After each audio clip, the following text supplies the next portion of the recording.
safeguarding data from attacks is becoming mission-critical function for all businesses. I don't think a day goes by we don't read about some big hack or intrusion in our personal information, whether it's e-commerce or anything else. And companies are globally spending now $114 billion to fight that a year. And so it's also a competitive imperative. There's no getting around it. So here to talk about all this, please welcome the next group of speakers, David Kenny, Shannon-Vanstone, and Ken Shi, and Fortune's very own Adam Lashinsky will preside over the discussion.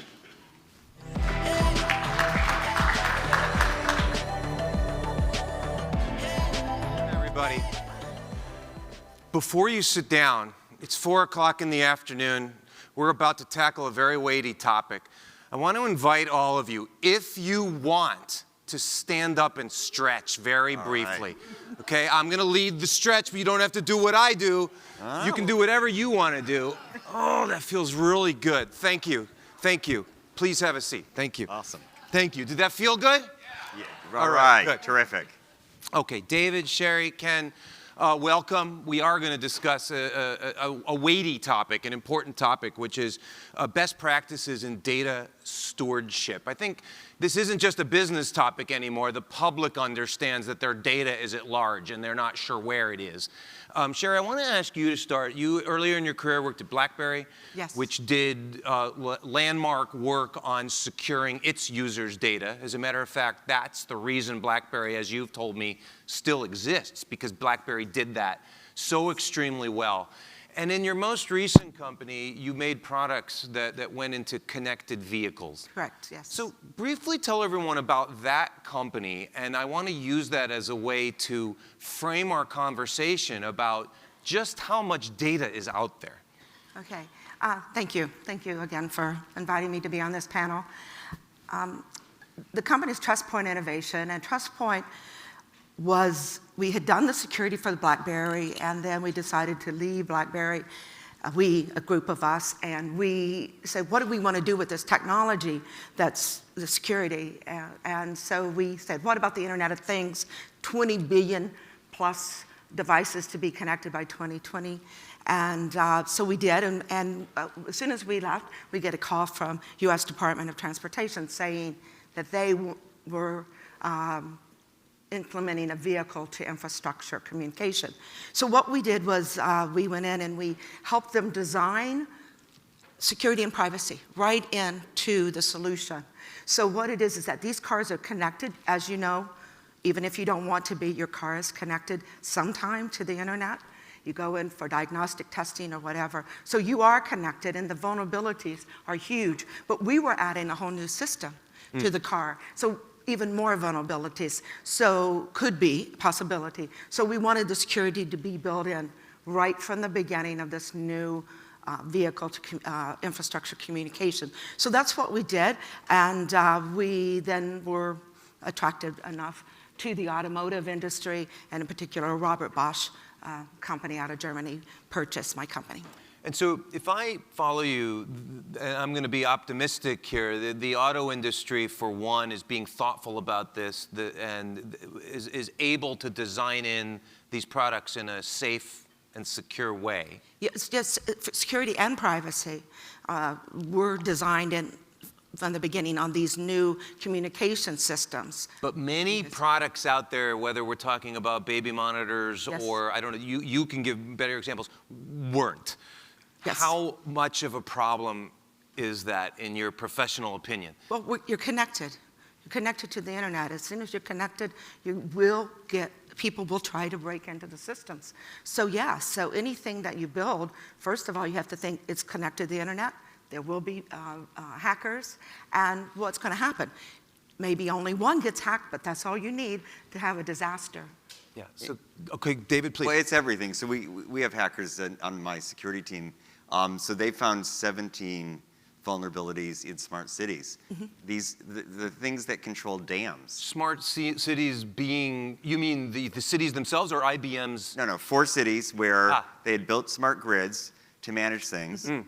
The same exact chip that's in your Alexa at home is controlling dams.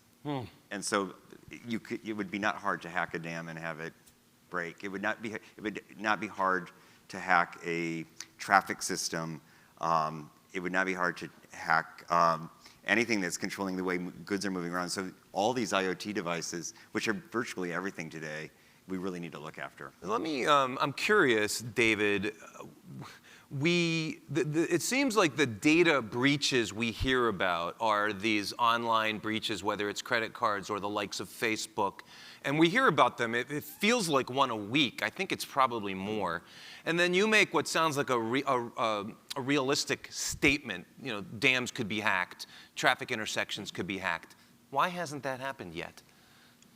Well, I do think that good stewards are looking after it. Uh-huh. And part of what we do is engage with stewards on that to make sure that happens. The truth is we see 1 trillion attacks per month.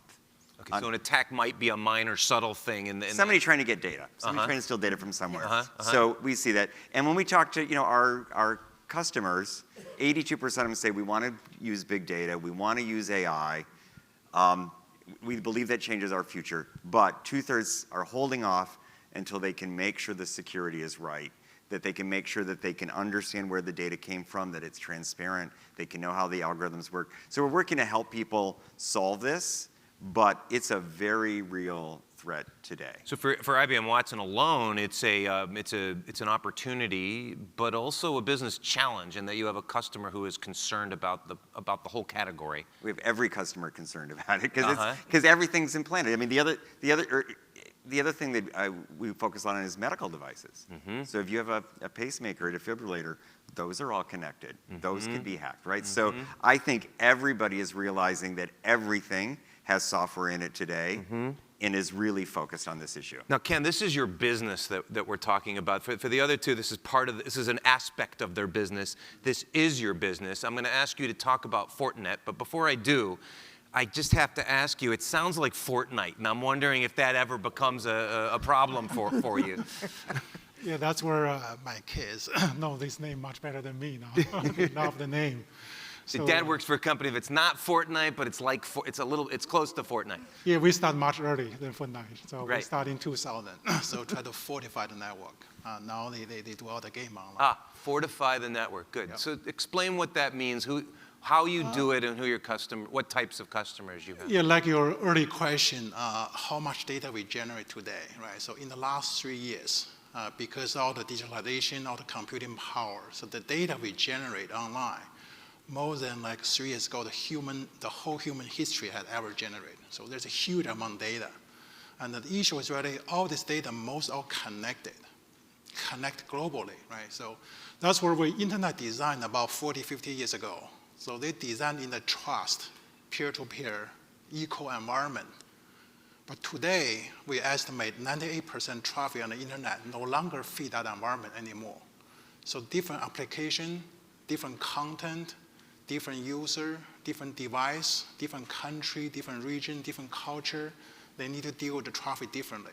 Let me pause you there. So I want to make sure I understand that. You're saying 40 years ago, when Al Gore invented the internet, Yes.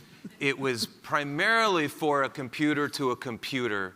Yes. Over a protocol that scientists understood well. In a dozen university government entity, they want to share some data in the trust environment. They trusted each other more to the point. They knew who each other was in many cases. Yeah, exactly. But nowadays, you have like a 20 million device connect all together globally, right? So you never know what's behind or where it's come from and what's the device behind, what's the user behind, what's the application. So that's where the internet connection itself cannot address this issue. So that's all security come in to check the content, to check the application, to authenticate the user, and deal with different device, connect the car, and a different country, different law, different culture. So that's how security try to add on top, try to deal with all the additional things which the internet originally not designed for. So that's what makes security so interesting. So And the way you describe it, it sounds like an impossible task. And so my assumption is the best we can do is the best we can do, as opposed to making it secure. Is that correct? Today, security count about, in the US, Canada, count about 10% IT spending. So when I started Fortinet, it's about 18 years ago, it's only about 2 to 3%. Oh, interesting. So you can see the percentage keep at higher percentage, and also itself also grow on average about 10% year over year, especially network security. Because nowadays everything is more connected. All the attack pretty much all come from the network side. It's a very, very few physical attack in the data security anymore. Now, before I move on, tell us just what your largest vertical is and why. You don't sell antivirus software to consumers, No, right? we You don't sell do to the businesses. consumer. Yeah, we do the B2B. So the biggest still in the telecom service provider, cloud company, because they hold a lot of data, important data. And then the second, third biggest vertical is finance service, because of all the money there. And then healthcare, because all the healthcare information is more important, it's more valuable compared to even for your bank account, credit card number. Because once your healthcare information leaked, you never can able to change. You never know who's the doctor. I mean, if someone knows the doctor you see, know whatever the health history, you cannot change all that. It's your lifetime information. It's very valuable. Yep. Compared to credit card, bank account, you can change it. And then there's a retail, there's a certain manufacturer side. So nowadays the ransomware always can come in to lock your system, lock the school, manufacturer, and asking for money. So that's where we keep on working with Interpol, some other one, try to shut down a lot of all this crypto war 3, this big ransomware, and so all have to be working together globally to do it. Now, Sherry, I'm going to ask you first and then David to react to what Ken is describing. Ken's company has one approach toward one set of customers, but we're also interested in the rest of the world and the rest of devices. What will protection and security look like going forward over the next few years? How will we remedy this very real problem? Well, I'm on more the embedded side, which means... I'm sorry, the what side? The embedded security side, which means security goes right into the sensors that are put into the smart cities. It goes into the traffic lights. It's on the automobile. So as we are connecting all of these devices to the internet, we can start at the sensor itself where the data is being collected, and then that we can at least authenticate the data to make sure it came from a trusted source. So we're going to see more and more of that, and that's transparent, should be transparent to the users, but not necessarily. I mean, in your business, if you're developing a product, you want to say, okay, the first thing I have to think about is data security and privacy. So we're going to see this go right down to the sensors level on the automobile and also in everywhere we have sensors today, which there's plenty of places they are today, and there will be more and more of them. Now, you're talking about this so far from a technological and a business perspective. Is this also a governmental regulatory issue? Well, of course, it is, but I won't, I'm not really, yes, it is. The thing is that the technology already exists, so you can say, I'm not going to connect that sensor to my smart city unless I know that data is authenticated. I'm going to shut off a power supply or a grid, or I am going to turn the water off or whatever. How do I know it came from an authenticated source? So yes, even municipalities should say, I want to know that this sensor that I'm deploying has this level of security. So it's going to be pushed down to every common device. Yeah, but the government, the regulation or regulator always move too slow, right? Exactly. So they take months, take years to get anything done. But in the security space, the hacker take a minute. And all the new applications take a days, a week to appear on the internet. That's where they're always behind. It's really depend on the company, depend on the executive here. They make their best judgment, right? How to protect the data and what kind of protection they need and how to protect all different valuable data, whether in the mobile, in the cloud, in your server room. So that's kind of happening in real time. David, Sherry mentioned trust and transparency. You've put a lot of time into that, into helping devise, I think, industry principles or certainly IBM principles around that. Would you talk about that? Well, and we are trying to get them to be industry principles. So, our belief is that the next level of this is going to have to be systemic, because governments do address the last challenge, and right now we have a cacophony of solutions. So the average company will have 80 over 80 different security solutions from 40 different vendors. So it's hard to get all these pieces to work together, and we actually need to look at the data as a system in a corporation, and then as a system of corporations with each other, with people at home, with the vehicles they sell. So looking at this systemically is going to be important. So we're doing a lot to actually establish principles and technologies that cause these things to talk to each other, number one. Number two, at the end of the day, what's going to matter for all of this is that you can trust who's on the other side, that the data is real, that the news is real, that the facts are real. So, and there's a lot of forgery now. With AI, we could make a virtual Adam that people would have a hard time knowing from the real Adam. It's going to take you a long time. You've got a lot of video. We actually are working on this. But you can read a lot of YouTube you can create a virtual Adam. And so we got to make sure that it's really known issues. So I do believe identity is also going to rise a lot. I'm a big believer, and part of why we donated all of our blockchain technology to Linux to make it open source was to create a Hyperledger project, not blockchain for Bitcoin, but blockchain for facts, blockchain for identity, because we're going to need to strengthen the identity systems underneath all of this. Now, I'm going to role play for a moment. I'm going to play devil's advocate, so please don't interpret this as my being rude to you, David. But I'll just assume it's virtual Adam. Yeah, good. Why should we trust IBM or any other company when companies have been pretty poor stewards of our data recently, and we have egregious breach after breach after breach, or sort of willful negligence on the part of certain companies? Why should we trust you? Different way of asking, how will you earn the public's trust? Yeah, so listen, it's part of the reason IBM has lived for 107 years has been at the core. Trust has always been key. The banking system and financial services have always been core, as have been government. So it's kind of been built on that. I don't know that so much egregious as things that move fast, sometimes people have unintended consequences. We do move slower sometimes in order to make sure these things are right. So some of how you earn the trust is you just don't screw up. And you have to make that happen. I'd say secondly, what we have been focused on lately is being far more open, making sure our technology works with other technologies, being really clear, the cloud layer, the data layer, the security layer are all open, because ultimately, trust also comes from multiple checks, from being able to have open systems, from being able to use things like blockchain for people to validate. Every one of us needs to be a first responder in the war against security. Every one of us needs to be vigilant on this at home and at work. So I think the other thing we do is we open it up. We're very transparent where things come from. We're very transparent where the data is. That's the only way people are really going to know.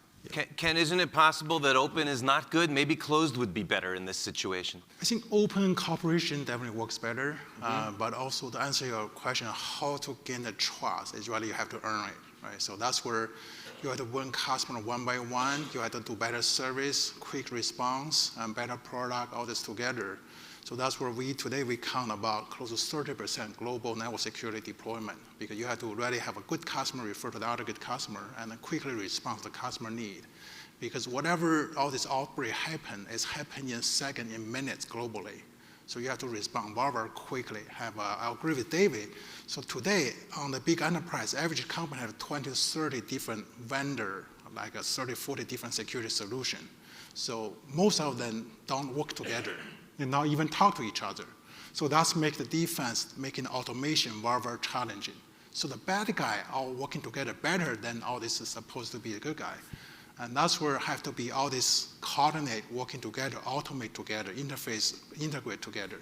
So that's the part we are working on together with IBM, with a few other security company, and how to do automated defense. Because today you have to react very, very quickly in real time and also earn the trust from the customer, from the partner, from all the consumer there. They don't call it organized crime for nothing. I mean, that's what we're up against. We're up against highly organized crime. Exactly. And I don't say this in jest, but it also sounds like a good rationale for very large enterprise software companies. I mean, the solution to 80, what was the 80 figure you gave? 80 different products? 80 different products, 40 different vendors, yeah. At the typical large company, at the risk of throwing you a softball, David, I would think that one vendor would be safer for the customer. Well, I think one integrator. So what we put forward was a framework for things to talk to each other, which is Security Connect. I honestly like the fact that there are multiple vendors and companies solving different aspects of this. No one company is going to solve it all. So I actually do believe creating an easier way to connect was more of the value add. I think the days of having it all in one place and totally vertical are past. I actually do believe we want to encourage the development of new solutions against everything, but the macro solution is going to be the way they connect and talk to each other. Yeah, the security is so dynamic. There's so many new function, new application needed every day. So that's where all the new startup companies in security in the last 20, 30 years, I'm in the space. There's a VC fund like a 2,000 to 3,000 company, over 100 every year. And everyone have their own new quick solution, niche solution to address some one-point solution problem. So that's where you need to respond very, very quick using the startup, the niche solution, but you also need to working together, integrate together, automate together, right? That's where the bigger company has some advantage. But then the new thing come up, if the big company not follow the change, they starting falling behind. That's where usually some bigger company depend on acquisition, like acquire my previous company, and then they later stop the innovation. Then since stop, then they starting losing market share. You know, I want to find out where all of you want to go with this conversation. But on this subject, you know, Ken, you made a comment earlier that government is always behind, and I don't think you'll get any argument on that. On the other hand, government plays an important role sometimes in driving this, whether or not industry likes it. So, for example, GDPR in Europe. Any of you talk about how Europe's leadership on this privacy topic is driving commerce? Yeah, because like I say, internet is a global infrastructure, and then there's a different country, different usage, really local, fit their local environment. And then especially certain countries, certain consumer, they need their special protection. And that's where the GDPR gave the local consumer the option. They can see how their data being processed, and then how their data can be used. So that's where, in certain way, government help the consumer. Usually, I think interesting for all network security, pretty much all B2B, because consumers still cannot afford, and also so difficult to manage for consumer from a lot of internet security. That's where government can step in to protect certain consumer, just like they have the PCI standard for the credit card, the payment card industry. They have a HIPAA for the healthcare industry. But on the other side, the standard is really very, very minimum. It's definitely way not enough to really protect your data there. So you have to, yeah. Please. I'd just like to comment. Canada has one of the, has had one most dedicated protective privacy policies, and they are now, Canada's looking at the GDPR just to say, okay, we're going to tweak ours. But the thing is that the consumers have the right to know what data is being collected and how it's being stored. And I don't know if any of you have read your manual, your automobile manual, but if you want to, please do this later. And you open it up and it says the data in your car belongs to the manufacturer. So all that information that's being collected, if you're on OnStar or connected, I drive a Tesla, it's connected all the time, that data belongs to Tesla. So I have a right as a consumer to say, what are you collecting on me and what are you doing with that data? And this is what these privacy rules, and this is what the government is trying to say, that me as a consumer, this is my data. David, is it good policy in your opinion? GDPR? Yeah. Yeah, no, so we were advocates for it. I think it's very good to describe rights, and I think the Canadian rules and some of the others have made sense. The more consistent things can be around the globe, the easier it is to solve them. So we do encourage at least federal, if not global, cooperation on this to make it easier. Most of these describe what needs to happen. They're not so good on how. I understand. And so I think industry needs to come together. The software guys need to come together to help solve the how. But it's good to establish standards. I think it's very good to have rights on this. Questions, comments, protests? Please. Bashir Janjwak, CEO Calculi. Adam, the actual problem really is the poor quality of software that all the companies are producing internally as well as for the consumption of the consumers. If we can raise the quality of the software the way it's built, I mean, ask your people what's the code coverages on your software application that you release internally and to externally. The core coverage? The code coverage. Code coverage. It means what is the percentage, let's say you have 1 million lines of a code in one application. What's the percentage of the code that's tested versus the untested code? You'll be surprised to know a lot of code is not even 10% tested, and it's released to public. It's released to your consumers. So. Okay, I'm shocked here because I no, thought don't we be lived shocked. in the This is age- true. I thought we lived in the age of software. We do, yes. Sherry? Well, there's 100 million lines of So- code plus so- in a car, so. Hold on. Not- Yes, yes. Go ahead. There's 100 million lines of code in a lot of cars today. And so automobiles are a little different because they have strict certification procedures on software. So there's still inadvertently bugs are introduced. So there is networks, the open target area, there's a software is the open software. This is the biggest footprint for security breaches, right? So if you look at the entire industry, that's the way the software is built. Beside Amazon, Google, or a couple other companies, most companies are still building software manually. Like, Yeah, is this a valid concern? In the world, yes. I mean, I think this is back to trust. I mean, we take this super seriously at IBM and do have to actually check all the code. When we acquire things, this is the #1 thing we focus on. And I was acquired by IBM, so trust me, I get this issue. But you are right to say this needs to be a high standard, and people can't take chances to leave vulnerabilities. We do need to absolutely raise the standards on software. Yeah, I think 95% security breach actually is a human error, right? Whether the coding or some other, they have the right tool, the right product, but they did the wrong things there. So that's where there's a technology. I think they can avoid that. And at the same time, AI maybe can help also. I think right now, The biggest use of Watson is actually for cyber. People think it's about health, but It's for what? Cybersecurity. Oh, uh-huh. So absolutely AI can code and AI can. Hang on, David, Yeah. tell us more about this. So you said people think it's for health because you've talked a lot about radiology and whatnot. What's a cyber crime use of IBM Watson? Fighting the cyber crime. Yeah, it's against cybercrime. Yeah, I know you're against. Although you do hack, so it is to take all known threats, to read all known threats, to get those disseminated back, to do more things on identity, to really sense whether there's a change in pattern on an individual end user, because crimes are largely committed by people at the end. So it's just increasingly predictive about exactly where, whom, which device, which lines of code are the most vulnerable so they can get fixed and addressed before something bad happens. And so enterprise customers are using this in the wild. They are deploying Watson to do that on their systems? They are through IBM's security solutions. They're buying those, and people are also building their own solutions by embedding Watson into security software they're building. I see. Please. Here we are. Tom McInerney at Genworth Financial.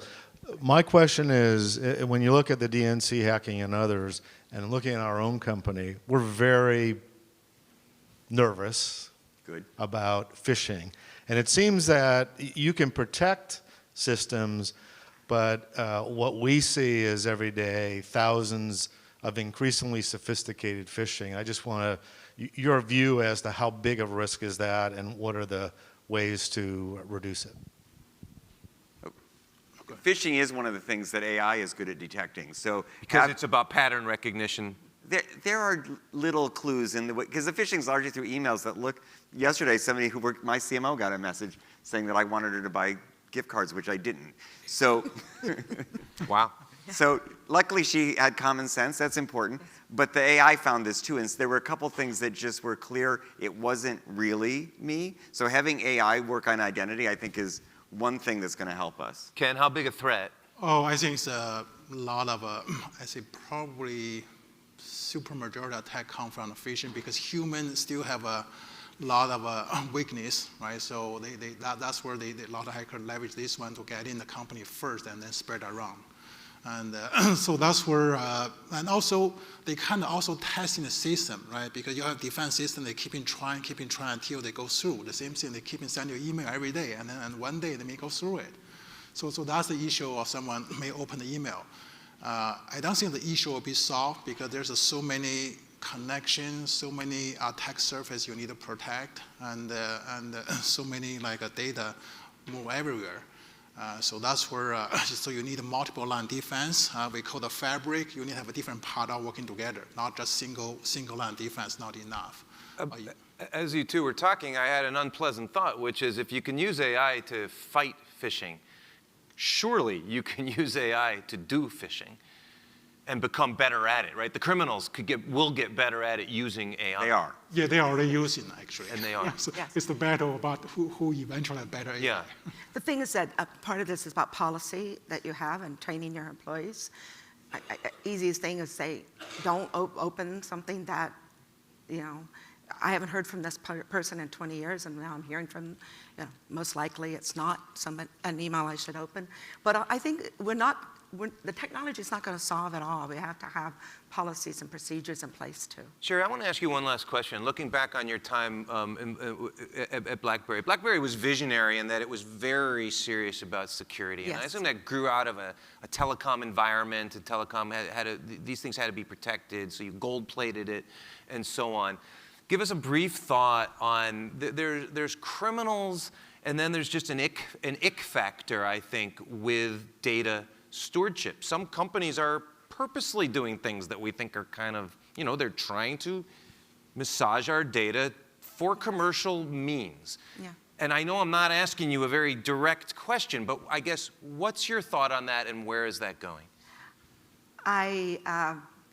Hopefully we can, as consumers and business people, we can question that. But the thing is that the one thing is this is going to happen. So how do you recover from it in any of your businesses? That's very, very important to know. And that if you are designing products, which you are doing, look at the security and privacy from the beginning, as BlackBerry did. It's still there. It's in its kernel. It's at the core. So I think that will add more trust to your products too. David, Sherry, Ken, thank you so much. I appreciate it. Thank you.